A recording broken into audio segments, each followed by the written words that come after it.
Hello बच्चों, मैं पूजा चौधरी आज की कक्षा में आप सबका स्वागत करती हूँ। बच्चों, हम कक्षा 10 के सामाजिक विज्ञान के अंतर्गत राजनीति विज्ञान को पढ़ रहे हैं, जिसमें कि हमने हमारा चौथा अध्याय समाप्त कर लिया था, जो कि था जाति, धर्म और लैंगिक मसले। आज हम इस अध्याय 4 के अभ्यास प्रश्न करने जा रहे हैं, जो कि इसका भाग 5 है। तो शुरू करते हैं अध्याय 4 का भाग 5 अभ्यास प्रश्न। हमारा पहला प्रश्न है, जीवन के उन विभिन्न पहलुओं का जिक्र करें जिनमें भारत में स्त्रियों के साथ भेदभाव होता है या वे कमज़ोर स्थिति में होती हैं।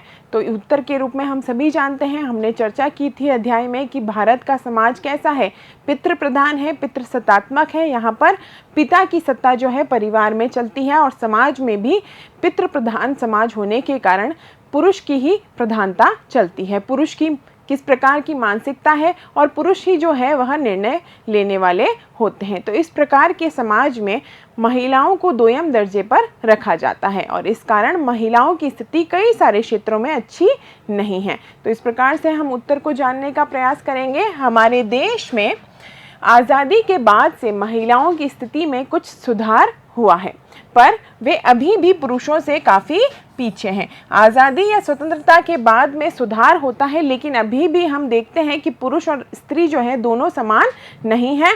दोनों में लिंग के आधार पर असमानता पाई जाती है। हमारा समाज अभी भी पितृ प्रधान है, यानी कि पिता जो है वह परिवार में प्रधान होता है, पिता जो है परिवार में मुखिया होता है और इस प्रकार से सारे निर्णय जो हैं वह पिता के द्वारा लिए जाते हैं और सभी मुख्य कार्य जो है वह पिता के द्वारा ही किए जाते हैं। तो इस प्रकार से समाज जो अभी भी कैसा है, पितृ प्रधान है, पिता को जो है प्रधानता दी जाती है। औरतों के साथ अभी भी कई तरह के भेदभाव होते हुए हमें दिखते हैं, जिसे कि हमें दिन प्रतिदिन के दैनिक जीवन में भी इस प्रकार के उदाहरण देख सकते हैं। सबसे पहले हम बात कर सकते हैं भेदभाव के रूप में महिलाओं की साक्षरता की। तो साक्षरता की स्थिति के रूप में सीधे सीधे हम देख सकते हैं कि महिला साक्षरता बहुत कम है पुरुषों की तुलना में और इस आधार पर, शिक्षा के आधार पर हमारा समाज जो है महिलाओं को प्राथमिकता नहीं देता, उन्हें शिक्षा प्राप्त करने का अधिकार अभी भी समान रूप से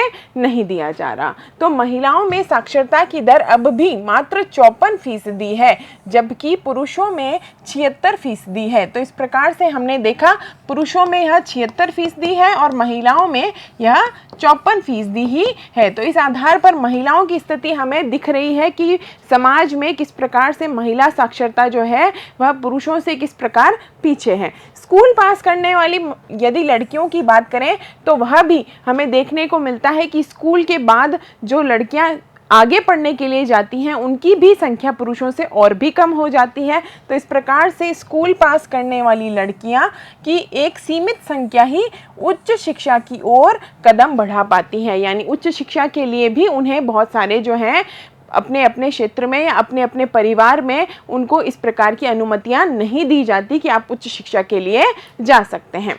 अभी भी माता पिता अपने संसाधनों को लड़के लड़की दोनों पर बराबर खर्च करने में हिचकिचाते हैं। अभी भी उन दोनों पर बराबर रूप से अपने संसाधनों को माता पिता खर्च नहीं करते हैं और लड़कों पर ज़्यादा खर्चा किया जाता है, चाहे वह शिक्षा के मामले में हो, चाहे वह शिक्षा में भी उच्च शिक्षा का मामला हो या फिर किसी अन्य प्रकार का कार्य हो। तो माता पिता के जितने भी संसाधन हैं, जितने भी उनके पास में आय होती है, उस आय को वह मुख्यतः किस पर खर्च करते हैं, लड़कों पर खर्च करते हैं। तो इस आधार पर लड़कों पर ज़्यादा खर्च करना माता पिता पसंद करते हैं और इस आधार पर हम देख सकते हैं साक्षरता की स्थिति में महिलाएं जो हैं पुरुषों पर आज भी उन दोनों में समानता देखने को नहीं मिलती है। तो यह पहला क्षेत्र था जहां पर हमें असमानता देखने को मिली थी। इसके अलावा दूसरा क्षेत्र यदि हम बात करें तो साक्षरता दर कम होने के कारण हम जितने भी पद देखते हैं उनमें भी जो अच्छे पद हैं, जिनकी तनख्वाह अच्छी है, जो कि सम्मानजनक पद हैं, उन पर महिलाएं आगे नहीं आ पाती, क्योंकि महिलाओं की साक्षरता कम है। इस कारण ऐसे पदों पर महिलाएं आ भी नहीं पाती। तो इस प्रकार से यह दूसरा भेदभाव हमें देखने को मिलता है कि साक्षरता दर कम होने के कारण ऊंची तनख्वाह वाले ऊंचे पदों पर पहुंचने वाली महिलाओं की संख्या बहुत ही कम होती है। भारत में स्त्रियां पुरुषों से अधिक काम करती हैं, लेकिन अक्सर उनके काम को मूल्यवान नहीं माना जाता, उनके काम को जो है मूल्य नहीं दिया जाता, उनके घरेलू कार्यों को भी नहीं गिना जाता। तो इस प्रकार से हमें काम के पैमाने पर भी पुरुषों की स्थिति हमेशा अच्छी ही दिखती है और भारतीय महिलाएं जो हैं वह हमेशा दोयम दर्जे पर देखी जाती हैं। यदि हम बात करें तीसरा ऐसा कौन सा क्षेत्र है जहां पर महिलाओं के साथ भेदभाव होता है, तो हम कह सकते हैं काम के हर क्षेत्र में, यानी खेलकूद की दुनिया से लेकर सिनेमा के संसार तक और कल कारखानों से लेकर खेत खलिहानों तक महिलाओं को पुरुषों की तुलना में कम मजदूरी मिलती है। यानी कि मजदूरी के स्तर पर या आय के स्तर पर भी हमें भेदभाव देखने को मिलता है। यानी सबसे पहले साक्षरता के स्तर पर भेदभाव है, उसके बाद में साक्षरता कम होने की वजह से उन्हें अच्छे पदों पर स्थान नहीं मिलता, वहाँ पर भी भेदभाव है। और यदि कुछ महिलाएं कार्य भी कर रही हैं, किसी भी प्रकार के किसी भी क्षेत्र में वह कार्य कर रही हैं, तो उनकी जो आय है, उनकी जो मजदूरी है, वह भी पुरुषों से कम ही होती है। और यह तीसरा क्षेत्र है जहाँ पर हमें महिलाओं के साथ भेदभाव होते हुए दिखता है। तो इस प्रकार से किसी भी क्षेत्र में, चाहे वह खेलकूद का क्षेत्र हो, सिनेमा का क्षेत्र हो, कल कारखानों में काम करना हो, खेत खलिहानों में काम करना हो, सभी में महिलाओं को पुरुषों की तुलना में कम मजदूरी दी जाती है, भले ही दोनों ने समान काम किया हो। और कई बार तो महिलाएं जो हैं अधिक घंटे भी काम करती हैं, लेकिन फिर भी उन्हें कम मजदूरी मिलती है। अगला जो बिंदु है वह है जहाँ पर हमें भेदभाव देखने को मिलता है। भारत के अनेक हिस्सों में अभी भी लड़की को जन्म लेते ही मार दिया जाता है, तो इस प्रकार से लिंगानुपात में अंतर बढ़ जाता है। तो हम कहेंगे भारत के अनेक हिस्सों में अभी भी लड़की को जन्म लेते ही मार दिया जाता है। अधिकांश परिवार लड़के की चाह आज भी रखते हैं। इस कारण लिंग अनुपात गिरकर प्रति 1000 लड़कों पर कितना हो गया है, 927 ही रह गया है, जो कि एक चिंताजनक आंकड़ा है। तो इस आधार पर जो चौथा बिंदु है वह है लिंगानुपात के आधार पर हम कहेंगे महिलाएं जो हैं पुरुषों की तुलना में बहुत ही कम है, और उसमें हमने लिंगानुपात 927 जो है वह देखा है, जो कि एक चिंताजनक आंकड़ा है। अगला जो भेदभाव है वह देखने को मिलता है सार्वजनिक जीवन में, खासकर राजनीति में। तो हम कहेंगे भारत में सार्वजनिक जीवन में, खास करके यदि हम राजनीतिक क्षेत्र की बात करें, तो राजनीति में भी महिलाओं की भूमिका नगण्य है, यानी ना के बराबर उनका जो है स्थान होता है। तो उनकी भूमिका नगण्य ही है, अभी भी महिलाओं को घर की 4 दीवारी के भीतर ही रखा जाता है। तो राजनीतिक क्षेत्र में भी उनका पदार्पण नहीं हो पाता। कई हमें देखने को मिलता है कि महिलाएं उच्च पद पर पहुंच जाती हैं, राजनीतिक क्षेत्र में अच्छा कर पाती हैं, लेकिन वह भी संभ्रांत परिवारों की महिलाएं ही होती हैं। आम परिवारों से उनका लेना देना नहीं होता, जो कि एक अपने आप में अन्य समस्या बन जाती है कि राजनीतिक क्षेत्र में भी वही महिलाएं आ सकती हैं जिनका कि पहले से एक अच्छा परिवार रहता है, जिनकी की राजनीतिक रूप से जान पहचान ज़्यादा होती है।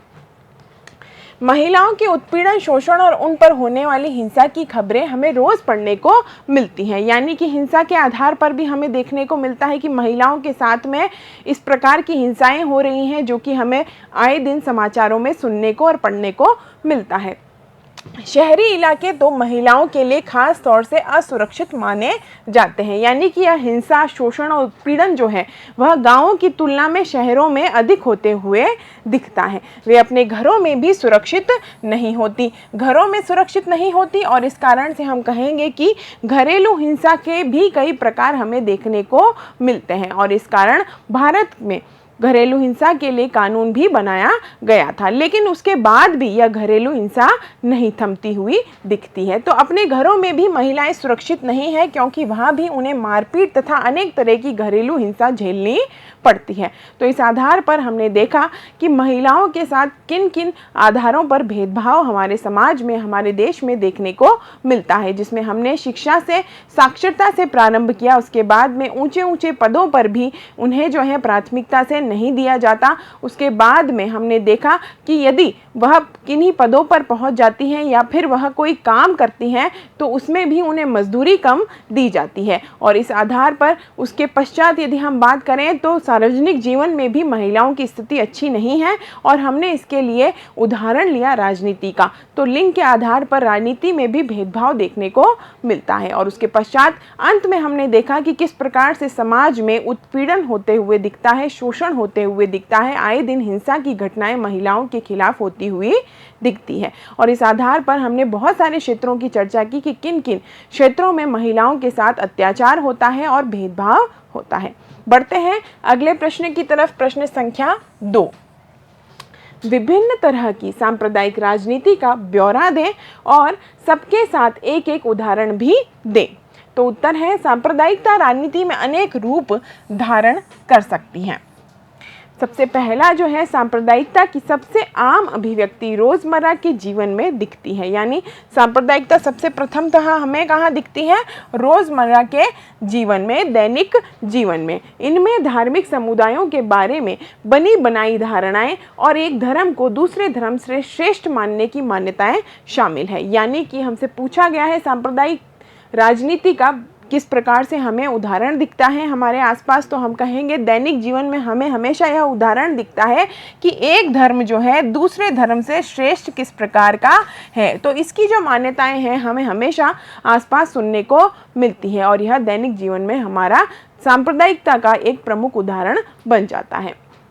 इसके अलावा जो दूसरा बिंदु है वह है, सांप्रदायिक भावना वाले धार्मिक समुदाय राजनीतिक प्रभुत्व भी स्थापित करना चाहते हैं। इसके लिए धर्म के आधार पर राजनीतिक दलों का गठन भी किया जाता है। तो इस प्रकार से जिनका भी सांप्रदायिक रूप से भावना प्रबल होती है वह धार्मिक समुदाय चाहते हैं कि वह राजनीति में भी अपना प्रभुत्व स्थापित करें, और उसके पश्चात वह इसके लिए ही क्या करते हैं, ऐसी पार्टियों का भी गठन करते हैं, राजनीतिक दलों का भी गठन करते हैं, और यह गठन धर्म के आधार पर ही होता है। तथा फिर धीरे धीरे धर्म पर आधारित अलग राज्य की मांग करके यह देश की एकता को नुकसान पहुंचा भी देते हैं। तो इस प्रकार से हमें सांप्रदायिक भावना पर आधारित जो भी समुदाय हैं वह पार्टी बनाते हुए दिखते हैं। पार्टी बनाने के पश्चात वह भावनाओं को भड़काने का कार्य करते हैं, अलग राज्य के निर्माण की बात भी करते हैं। तो इस प्रकार से हमें देखने को मिलता है कि सांप्रदायिकता राजनीति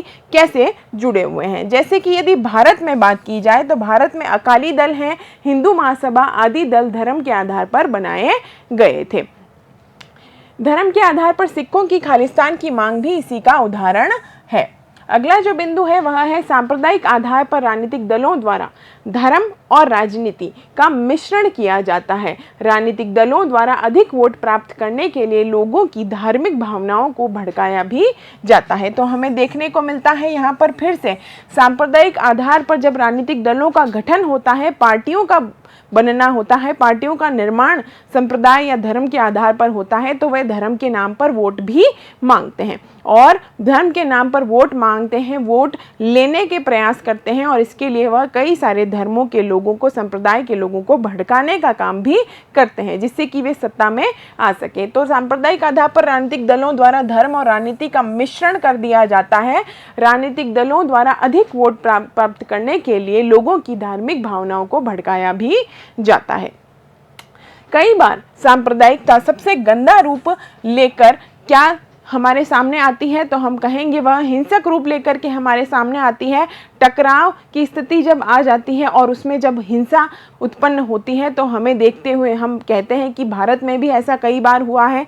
ऐसे कई सारे जो हैं नकारात्मक उदाहरण हमारे सामने आते हैं जब इन संप्रदाय और राजनीति का आपस में जुड़ा होने की वजह से राजनीतिक रूप से इन संप्रदायों के द्वारा या इन सांप्रदायिक दंगों की बात हमें होती हुई दिखती है। तो हम कहेंगे कई बार सांप्रदायिकता सबसे गंदा रूप लेकर संप्रदाय के आधार पर हिंसा, दंगा और नरसंहार भी कराती है। और विभाजन के समय की हम बात याद इसके लिए कर सकते हैं। विभाजन के समय भारत और पाकिस्तान में भयानक सांप्रदायिक दंगे हुए थे, और यह संप्रदाय के आधार पर ही हुए थे। तो इस प्रकार से यहाँ पर भी संप्रदाय और राजनीति का जो जुड़ाव है वह भयानक होते हुए दिखता है। आज़ादी के बाद भी बड़े पैमाने पर सांप्रदायिक हिंसा होती हुई हमें प्रतीत हुई थी। 1984 के सिख दंगों को, हिंदू सिख दंगों को हम याद कर सकते हैं। तो 1984 के हिंदू सिख दंगे इसका प्रमुख उदाहरण है, जब सांप्रदायिकता के परिणाम स्वरूप देश में जो है हिंसा और नरसंहार हुआ था। अगला प्रश्न है प्रश्न संख्या 3। बताइए कि भारत में किस तरह अभी भी जातिगत असमानताएं जारी हैं। तो हम कहेंगे जाति भारत में एक प्रमुख व्यवस्था के रूप में आज भी व्याप्त है और इस आधार पर भारत में असमानताएं भी देखी जा सकती है। तो जानने का प्रयास करते हैं कौन सी असमानताएं हैं जातिगत। आधुनिक भारत में जाति की संरचना और जाति व्यवस्था में भारी बदलाव आया है, यानी कि प्राचीन संस्था जो जाति थी वह अब परिवर्तित हुई है। अब आधुनिक समय में उसका रूप परिवर्तन हुआ है, अब वह पहले की तरह नहीं रही है। किंतु फिर भी समकालीन भारत से जाति प्रथा समाप्त नहीं हुई है, यानी कि यह कहना कि जाति पूरी तरीके से बदल करके आज जो है समाज जाति मुक्त हो गया है, जाति व्यवस्था मुक्त हो गया है, यह कहना बिल्कुल ही गलत होगा। तो हम कहेंगे समकालीन भारत से जाति प्रथा समाप्त आज भी नहीं हुई है। जातिगत असमानता के कुछ पुराने पहलू अभी भी बरकरार हैं, यानी कि पहले की जो मानसिकताएं थी, पहले के जो भेदभाव हैं वह आज भी हमें देखने को मिलते हैं। अभी भी अधिकतम लोग अपनी जाति या कबीले में ही शादी करते हैं। तो इस प्रकार से जाति के अंदर ही विवाह आज भी होते हुए दिखता है, जिसकी वजह से जातिवाद हमेशा प्रबल बना हुआ रहता है। तो जाति से बाहर विवाह आज भी प्रचलित नहीं हो पाया। इसी तरीके से संवैधानिक प्रावधान के बावजूद छुआछूत की प्रथा अभी भी पूरी तरह समाप्त नहीं हुई है। तो हम कहेंगे छुआछूत का जो अपराध घोषित कर दिया गया है संविधान में, इसके लिए प्रावधान भी बनाया गया है, लेकिन उसके बाद भी भारत में छुआछूत आज भी देखी जा सकती है। तो यह भी जातिगत असमानता का ही उदाहरण है। तो हम कह सकते हैं कि जातिगत असमानता के अंतर्गत पहला जो बिंदु है वह है कि जाति के अंतर्गत विवाह आज भी होते हैं, जाति से बाहर विवाह कम किए जाते हैं। और दूसरा यह है कि हम कह सकते हैं कि भेदभाव जो जाति के आधार पर छुआछूत होता है वह भी आज भी विद्यमान है। इसके अलावा हम कह सकते हैं कि जाति व्यवस्था के अंतर्गत कुछ जातियां लाभ की स्थिति में देखी जाती हैं और कुछ जो है वह लाभ की स्थिति में नहीं होती, यानी कि कुछ जातियों को उच्च माना जाता है और इसके आधार पर उन्हें हमेशा हर जगह पर, हर स्थान पर, हर क्षेत्र में प्राथमिकता देती हुई दिखी जाती है। लेकिन दूसरी तरफ जो जातियां जो निम्न मानी जाती हैं, जिनकी स्थिति अच्छी नहीं है, उनके साथ सदैव भेदभाव भी किया जाता है। यह भी जातिगत असमानता का ही उदाहरण है। तो हम कहेंगे जाति व्यवस्था के अंतर्गत कुछ जातियां लाभ की स्थिति में होती हैं, लाभ की स्थिति में हमेशा रही हैं, तथा कुछ को दबा करके रखा गया है, कुछ को सदैव जो है दबा करके दबे कुचले रूप में समाज में स्थान दिया गया है और इस कारण वह कभी भी ऊपर आकर के अपने सुधार के लिए कार्य नहीं कर सकी, क्योंकि उनके पास में आधारभूत साधनों की भी कमी रही है। यानी ऊंची जाति के लोगों की आर्थिक स्थिति सबसे अच्छी है, वहीं दलित तथा आदिवासियों की आर्थिक स्थिति सबसे खराब है। तो इस प्रकार से समाज में दो धड़े जाति के आधार पर बन जाते हैं, एक जो जातिगत आधार पर ऊंचे माने जाते हैं और दूसरे जातिगत आधार पर तथाकथित नीचे समझे जाते हैं। तो इस आधार पर यह जो दो धड़े बन जाते हैं वह भी जातिगत असमानता का ही उदाहरण पेश करते हैं। इसका प्रभाव हमें आज भी नजर आता है। तो इस प्रकार से यह जो है यह भी हमारे लिए क्या है, जातिगत असमानता ही है। हर जाति में गरीब लोग भी देखे जाते हैं, पर गरीबी रेखा के नीचे जीवन बसर करने वाले में अधिक संख्या निचली जाति के लोगों की ही होती है। तो यह क्या है, यह जातिगत असमानता का ही उदाहरण है कि प्रत्येक जाति में आपको गरीब भी मिलेंगे, अमीर भी मिलेंगे, लेकिन हमें देखने को मिलता है कि गरीबी रेखा से नीचे जो जीवन यापन करते हैं वह मुख्यतः तथाकथित निचली जाति के लोग ही होते हैं। तो यह क्या है, यह जातिगत असमानता का ही परिणाम है कि आज भी उनकी स्थिति में सुधार नहीं हो पाया है। ऊंची जातियों में गरीबी का प्रतिशत बहुत ही कम देखने को मिलता है। इसी तरीके से आज सभी जातियों में अमीर लोग हैं, पर यहाँ भी ऊंची जाति वालों का अनुपात बहुत ज़्यादा है और निचली जातियों का बहुत कम है। तो यदि हम बात करें अमीर लोगों की, तो ऊंची जातियों में यह अनुपात बहुत ज़्यादा होते हुए दिखता है। यह भी क्या है, यह भी जातिगत असमानता ही है। जो जातियाँ पहले से शिक्षा के क्षेत्र में आगे थीं, आधुनिक शिक्षा व्यवस्था में भी उन्हीं का बोलबाला देखने को मिलता है। यानी कि शिक्षा की व्यवस्था जिन जातियों को प्रारंभ से मिली है, जिन जातियों ने शिक्षा के क्षेत्र में सदैव सुअवसर प्राप्त किए हैं और उन अवसरों के आधार पर लाभ प्राप्त करके शिक्षा को हासिल किया है, उन्हीं लोगों ने आगे चल करके शिक्षा का लाभ भी उठाया है। वहीं यदि हम बात करें जिन जातियों ने शिक्षा के क्षेत्र में अपना आगमन ही नहीं किया है, वे लोग जो हैं आज भी पिछड़ी हुई स्थिति में हैं। और यदि वे व्यक्ति या वे कुछ जातियां जो हैं शिक्षित नहीं हो पाती हैं, इस कारण उनका पूरा विकास ही अवरुद्ध हो जाता है। तो हम कह सकते हैं जो जातियां पहले से शिक्षा के क्षेत्र में आगे थी, आधुनिक शिक्षा व्यवस्था में भी उन्हीं का बोलबाला दिखता है। जिन जातियों को पहले शिक्षा से वंचित रखा जाता था, उनके सदस्य अभी भी पिछड़े हुए हैं। तो हमने बात की थी कि जाति व्यवस्था वर्ण व्यवस्था से निकली है, जिसमें कि ब्राह्मण, क्षत्रिय, वैश्य और शूद्र होते थे। तो उच्च जातियां जो थी, द्विज जातियां जो थी, उनको जो शिक्षा के अवसर प्राप्त होते थे। इसके अलावा जो जातियां थी, उन्हें जो है ऊपर की वर्णों या उच्च जातियों या उच्च वर्णों की सेवा का कार्य दिया जाता था। इस कारण उन्हें शिक्षा के अवसर नहीं दिए जाते थे और उन्हें शिक्षा से वंचित भी रखा जाता था। उनके सदस्य यानी कि ऐसी जातियां जो कि उच्च जातियों की सेवा में कार्य कर रही होती थी, जो कि तथाकथित रूप से नीची जातियां मानी जाती थी, उनके सदस्य अभी भी पिछड़े हुए हैं। आज भी जाति आर्थिक हैसियत के निर्धारण में बहुत महत्वपूर्ण भूमिका निभाती है, क्योंकि अभी भी जातिगत असमानताएं जारी हैं। यानी कि जाति के आधार पर गरीबी जो है भारत में विद्यमान है। जिन जातियों को निचली जातियां समझा जाता है, वह सभी मुख्यतः गरीब पाई जाती हैं। और जिन जातियों में सदैव जो है उच्चता देखी गई है, उच्च जातियां मानी गई हैं, वह शिक्षा के आधार पर या फिर अन्य संसाधनों के आधार पर वह कुशल पाई जाती हैं। तो इस आधार पर जातिगत असमानता हमें देखने को मिलती है और यह भारत में आज भी विद्यमान है। भारत में आज भी जातिगत असमानताएं देखने को मिलती हैं और इसका अनुभव हम दैनिक जीवन में भी कर सकते हैं। बढ़ते हैं अगले प्रश्न की तरफ। प्रश्न संख्या 4, 2 कारण बताएं कि क्यों सिर्फ जाति के आधार पर भारत में चुनावी नतीजे तय नहीं हो सकते। हमें ऐसे 2 कारण बताने हैं जिनसे हम कह सकते हैं कि भारत में केवल जाति ही वह कारण नहीं है जिससे कि चुनाव के नतीजे प्रभावित होते हैं। तो बताइए, उत्तर है भारत में जाति व्यवस्था भी धर्म की तरह चुनावों को प्रभावित करती है। तो हम कहेंगे जाति व्यवस्था के साथ साथ धर्म भी वह कारण है जो कि चुनाव को और चुनाव के नतीजों को प्रभावित करता है, किंतु केवल जाति के आधार पर ही चुनावी नतीजे तय नहीं हो सकते। तो इस प्रकार से हम कहेंगे धर्म की भी अपनी भूमिका होती है जिससे कि चुनाव के नतीजे तय होते हैं। देश के किसी एक संसदीय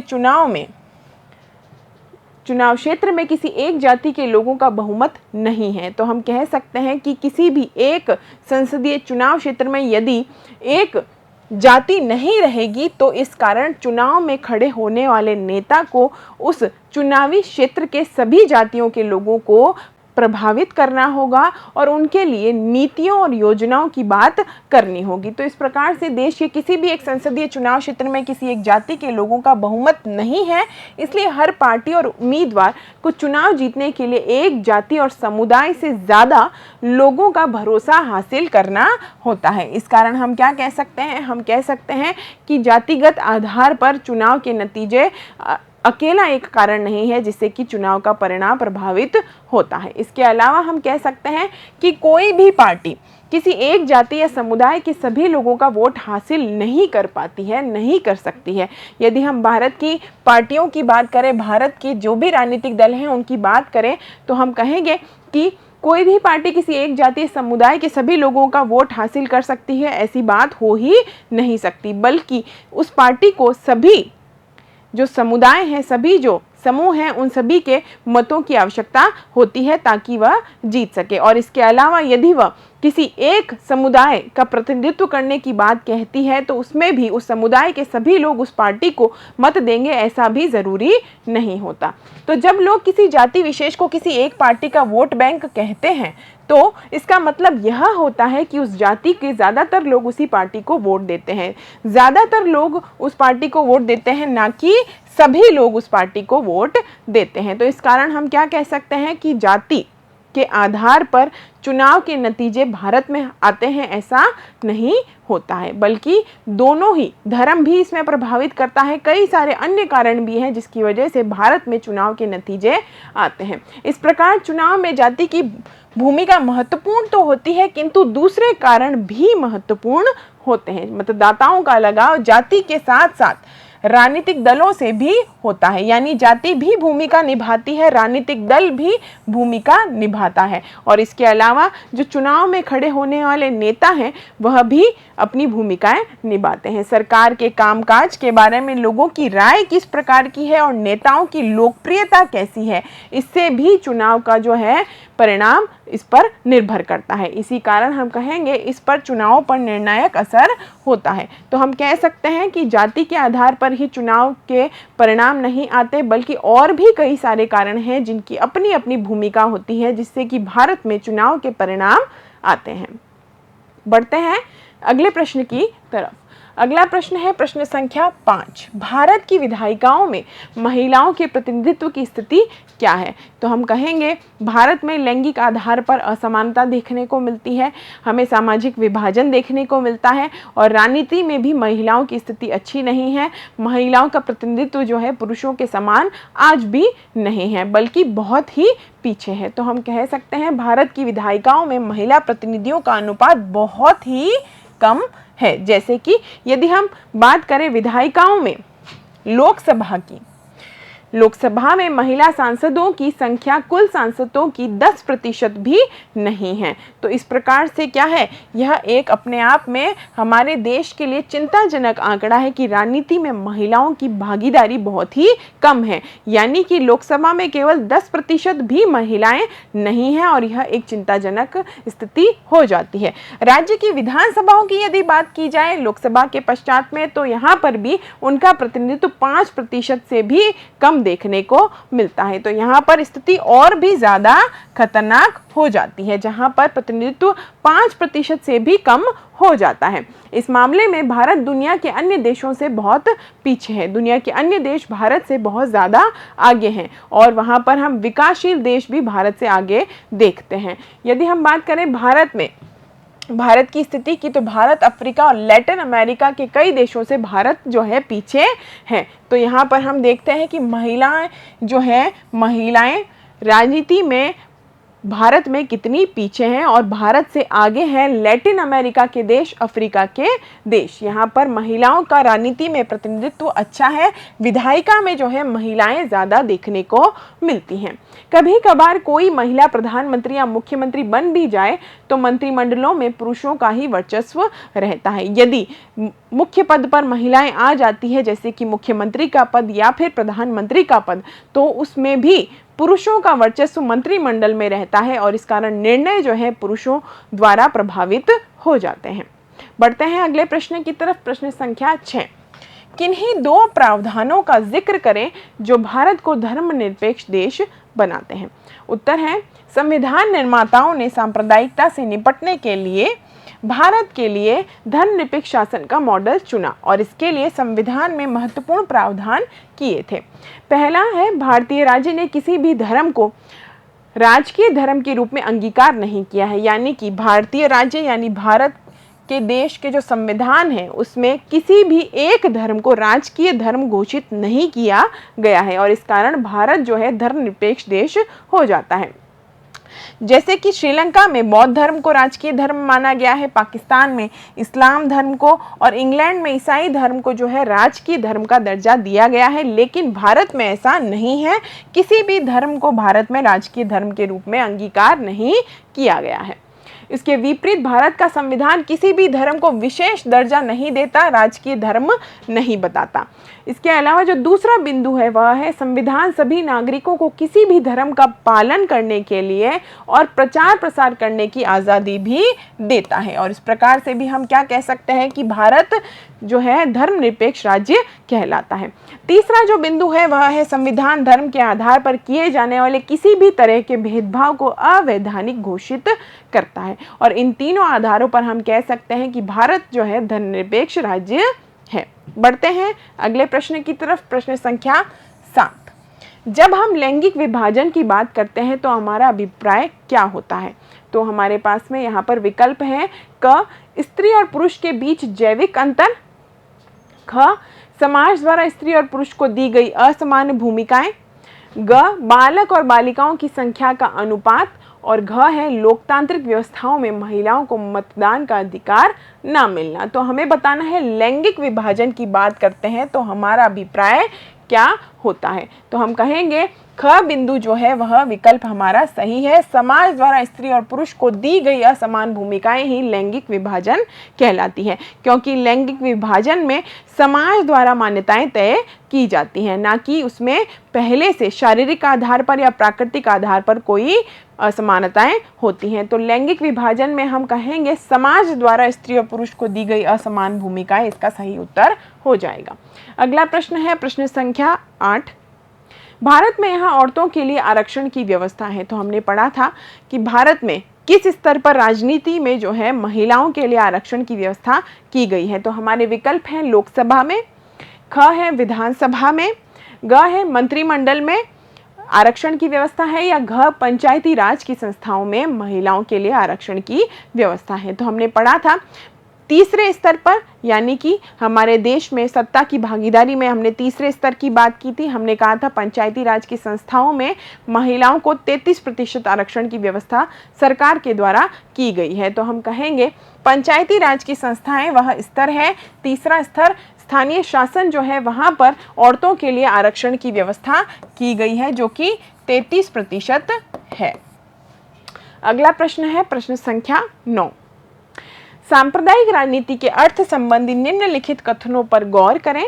सांप्रदायिक राजनीति इस धारणा पर आधारित है कि, हमें बताना है कि सांप्रदायिक राजनीति किस धारणा पर आधारित है।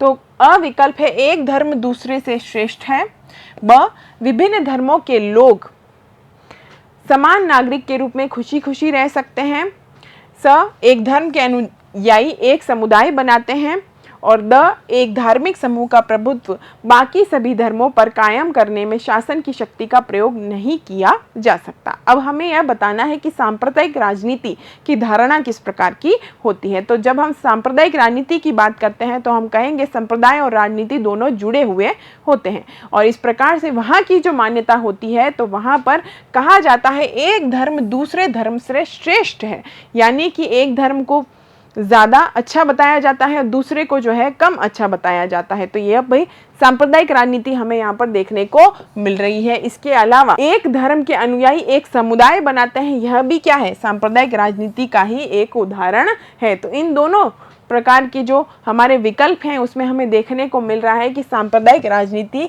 किस प्रकार की धारणा रखती है। अ और स जो है हमारे बिंदु सही हो जाएंगे। तो कौन से विकल्प, कौन सा कथन सही है, तो हम कहेंगे इसमें से ग विकल्प जो है सही हो जाता है, अ और स बिल्कुल ही सही है। अगला प्रश्न है प्रश्न संख्या 10। भारतीय संविधान के बारे में इनमें से कौन सा कथन गलत है। तो हमें भारतीय संविधान के बारे में गलत कथन जो है वह बताना है। क विकल्प है यह धर्म के आधार पर भेदभाव की मनाही करता है, ख यह एक धर्म को राजकीय धर्म बताता है, ग सभी लोगों को कोई भी धर्म मानने की आज़ादी देता है, और घ किसी धार्मिक समुदाय में सभी नागरिकों को बराबरी का अधिकार देता है। तो अभी हमने एक प्रश्न हल किया था जिसमें हमने कहा था भारत में धर्मनिरपेक्ष राज्य की अवधारणा दी गई है भारत के संविधान में। इस कारण भारत का कोई भी राजकीय धर्म नहीं है, किसी भी धर्म को विशेष दर्जे की बात नहीं की गई है। इस कारण यहाँ पर कथन जो गलत है वह कौन सा होगा, एक धर्म को राजकीय धर्म बताता है, यह कथन गलत हो जाता है। इस कारण प्रश्न 10 का विकल्प ख जो है वह सही होगा। यह एक धर्म को राजकीय धर्म बताता है, यह कथन जो है गलत कथन है, असत्य कथन है। अगला प्रश्न है प्रश्न संख्या 11 जिसमें रिक्त स्थान है।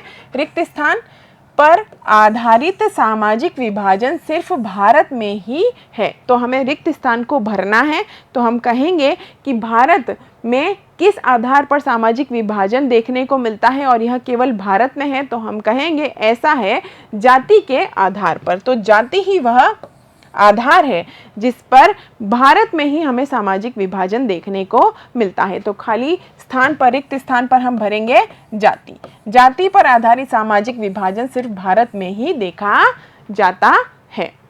अगला प्रश्न है प्रश्न संख्या 12।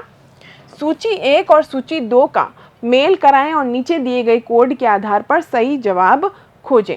तो सूची 1 और सूची 2 क्या है? अधिकारों और अवसरों के मामले में स्त्री और पुरुष की बराबरी मानने वाला व्यक्ति कौन होता है?